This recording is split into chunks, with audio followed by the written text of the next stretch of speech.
Mas pinalawig pa ang expanded pambansang pabahay para sa Pilipino program ng administrasyon ni Pangulong Ferdinand R. Marcos Jr. matapos ilunsad ang bagong rental housing project sa University of the Philippines, Los Baños.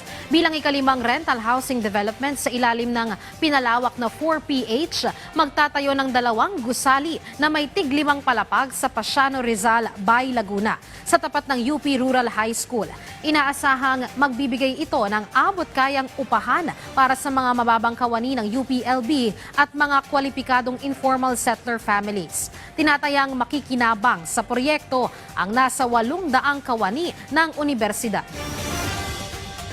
Maliban dito, mayroon na ring masisimula na iba pang proyekto, katuwang ang lokal na pamahalaan ng Quezon City, Victoria City at Iloilo City.